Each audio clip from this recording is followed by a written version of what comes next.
Christopher Wray was appointed by Trump, right? That was because they came to Trump, his advisors, and said, you fired James Comey, and then you fired because he leaked classified material and because he's told you that you were not under investigation when he knew that you were.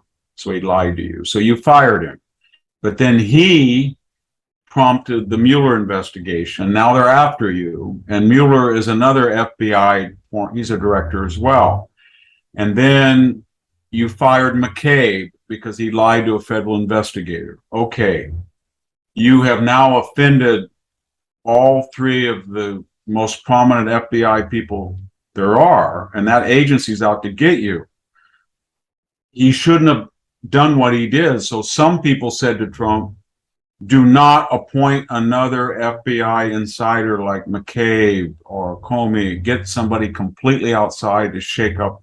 And the other people said, they're already angry at you. You've alienated the entire FBI. Why don't you just get somebody who was next in line, talk to him and see if he'll just make the FBI neutral and leave you alone and just do its job.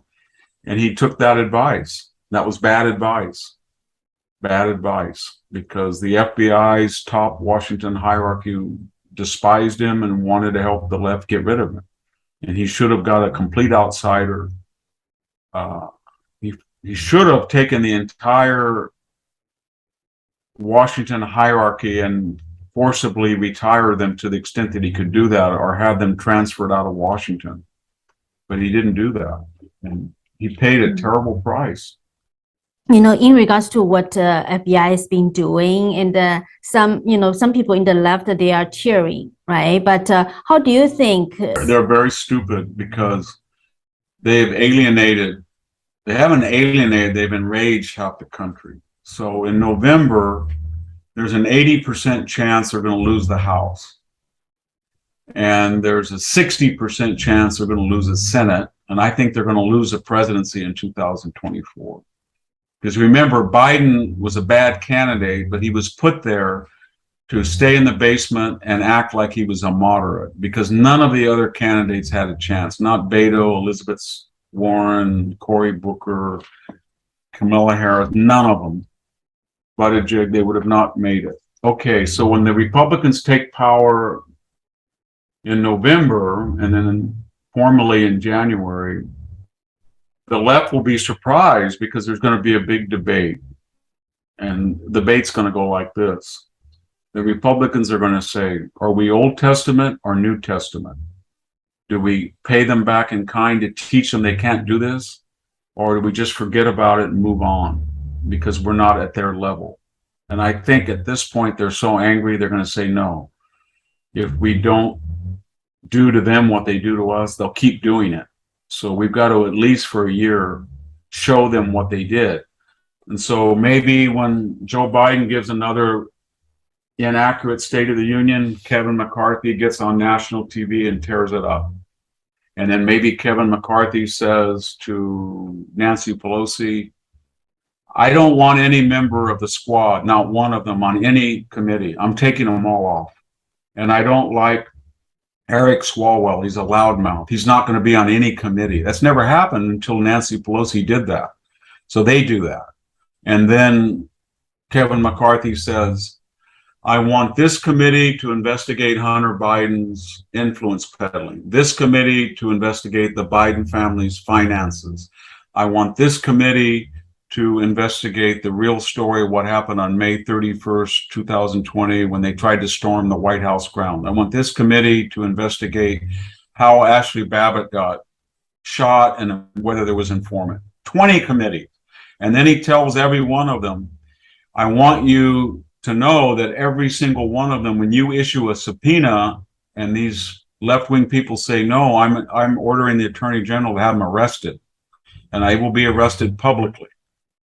And then he's going to say, then the Senate Mitch McConnell could say, I'm in big favor of the filibuster. I want the filibuster. But the left said it was racist, so I'm going to try to get rid of it. We have the majority. We don't need it. It's an irritant. And then maybe some right-wing person will say, I think we should protest outside of Elena Kagan's house and Sotomayor's house. Every time we don't like it, we're going to go to their home.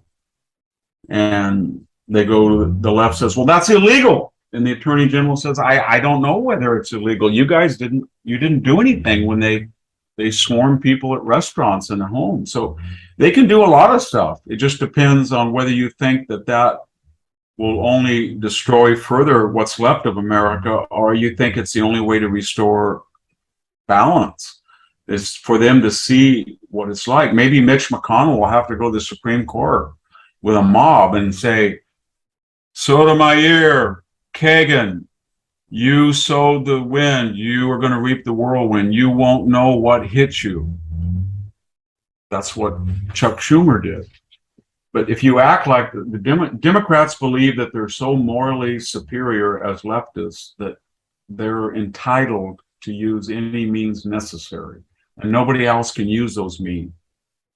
And so you can see that from socialist and communist thought. They always feel if we can kill this person or imprison this person, it's okay because we're for the people.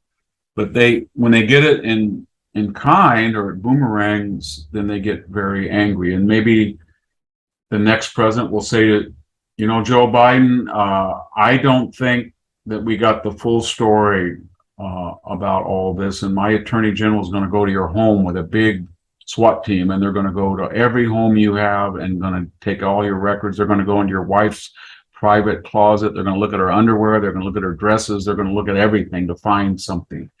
We don't want to do it. And Hunter is going to be investigated for the last 20 years, like your brother and like your sister.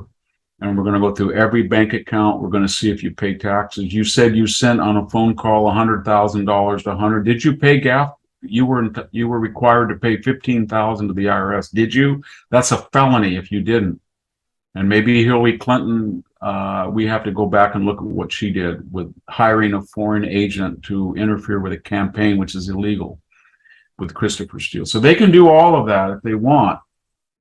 And they've never done that before. Every time they've been confronted with that choice, Mitch McConnell or somebody has said, we don't do what they do. We're better than that. Mitt Romney, we're better than that. John McCain, we're better than that. We don't stoop. When Romney ran for president, they said he never talked to his garbage man. They throw people over a cliff when they're ill. He hazed somebody when he was 16. He put a dog in a cage on top of it. They just destroyed him. And he didn't really reply in kind. Never did.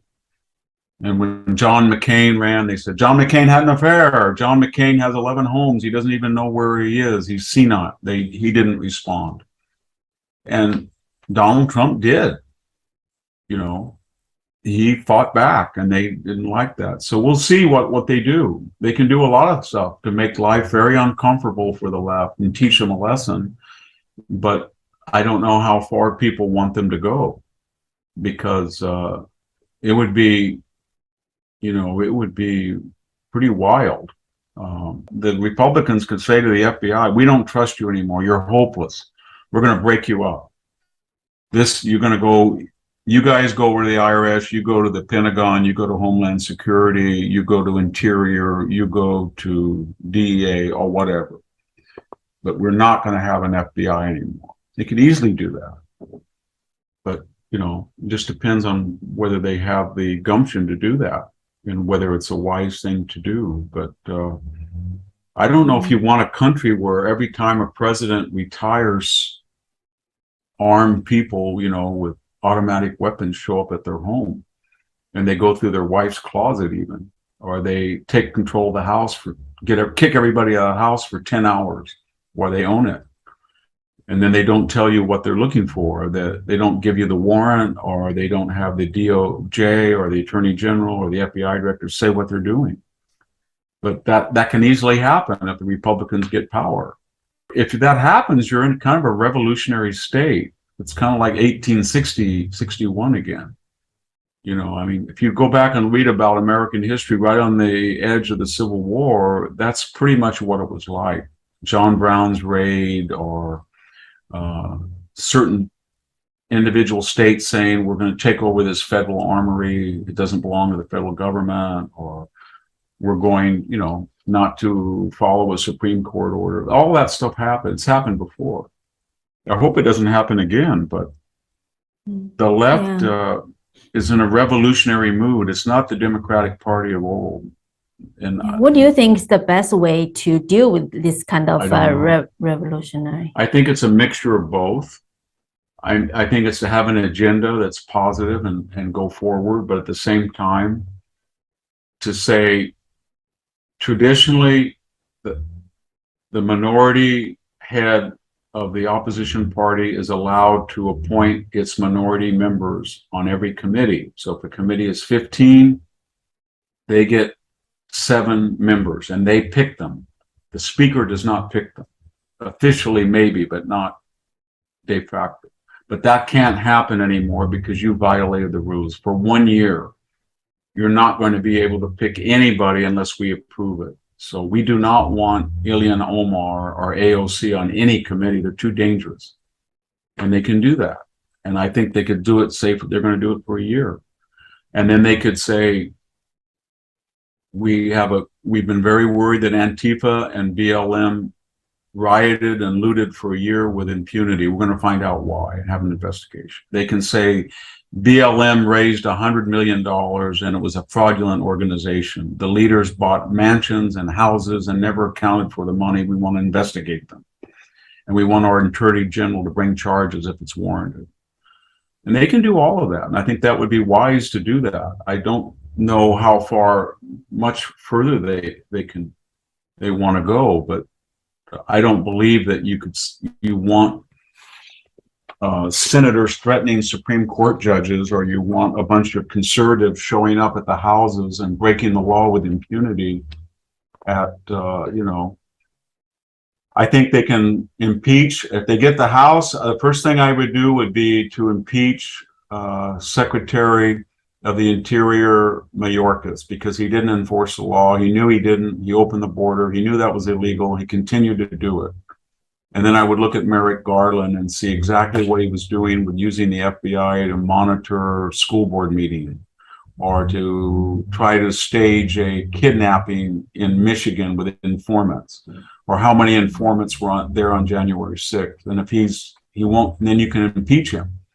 And I would tell Joe Biden, I don't like impeaching a president in his first term when he loses the House. It's a bad idea. We have never done that since Andrew Johnson. We didn't do it with Nixon. We didn't do it with Bill Clinton. But you did it. You started that. You basically said if a president loses the majority of the House, he will be impeached. And you impeached him over a phone call.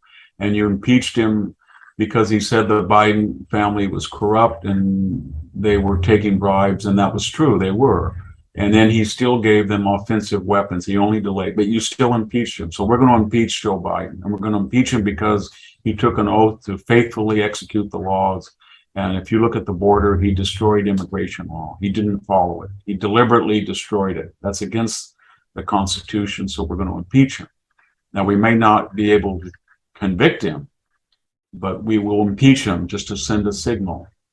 And I think that's kind of what the founders did not want us to do. They talk about it in the Federalist Papers, but they did it. And how you get back to normal is, I don't know. If you say, we could impeach Joe Biden, we have the numbers now, but we don't want to get down to their level because we're not like them. We're Sermon of the Mount, and we believe in turning the other cheek, and we're better than that. And we're going to press on with a positive agenda. And then if Trump or DeSantis is elected again and they lose the House, I will guarantee the left will try to impeach him. So I don't have an answer, but I think they have to get a message. They know that nobody likes their agenda. They know that nobody likes the border or the energy or the inflation or the foreign policy. And yet they feel they have the power through the institutional control that they can exercise power that way. And so I would the first thing the Republicans have to do is break up certain monopolies. They have to go into Silicon Valley and say, you cannot have 90% of the search engine market, or you cannot have 95% of the social media market, or you cannot have 95% of the Twitter market, because they use the public airways, and you extinguish competition. We know that Google did that, Facebook did that, Twitter. We're going to break you up. I think they can do that if they have the votes. That would be a very wise thing. They need to break up some federal agencies. They could say, we're going to get rid of the Department of Education, Department of Energy. We never had them before. We were fine. They're pernicious. And if they really want to do that, they could do it. And I think they've got to do that. You mentioned the Democrats, you predict will lose 2024. So who will be? Yeah, that's a big question.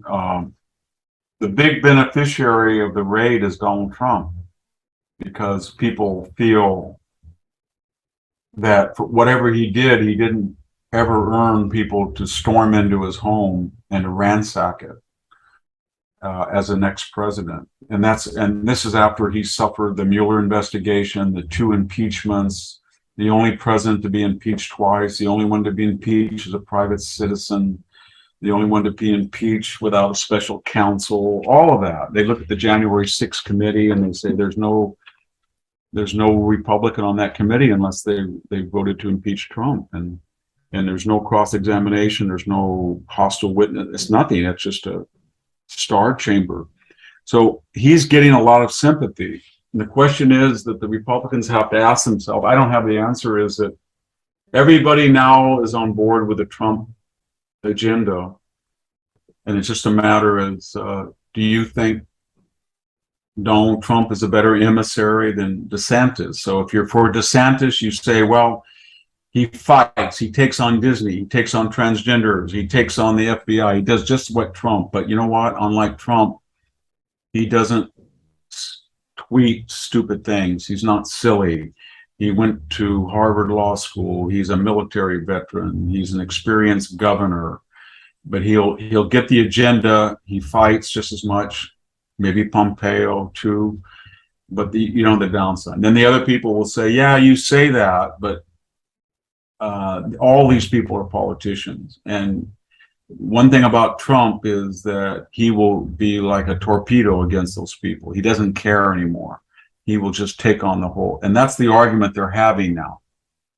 And then other people will say, well, the thing about a DeSantis or a Cotton or Pompeo, they won't get the left so angry. They won't bring out all the nuts. When Trump runs, all of a sudden, we will never discuss Biden or Hunter or any of that other stuff. It'll just be Trump. He has the ability to inflame the left. And then Trump supporters say, no, no, no. When George W. Bush was president, they called him a Nazi. When McCain ran, they said he was senile. When Romney ran, they said he was a plutocratic crook. They'll do that no matter who it is. And that's the argument they're having right now. And the polls seem to say that either DeSantis or Trump could beat somebody like Biden. And in the New Hampshire poll, DeSantis is ahead, but in most of all the other ones, Trump is. So nobody knows the answer. This raid, I don't think Trump was certain he was going to run. I think yeah. You don't think he's ready? Already made up? I don't think he'd made up his mind. I think people had told him, wait till after the midterms and see if your candidates win or lose, and don't get out ahead of it. And you're not in the greatest shape. You're going to be 79 for another campaign. You really want to be president until you're 83. They're going to try to destroy you. Your companies have lost $1 billion. Concentrate on that, retire, be a kingmaker. And I think he was 50-50. But after this, I think he's angry and he feels that he can redeem himself, and he's got a surge of support. So I don't know what it will be like in the midterm. A lot of it depends on the midterm. If they pick up 10 or 20 seats, nothing will change. They need to pick up 60 or 70 seats.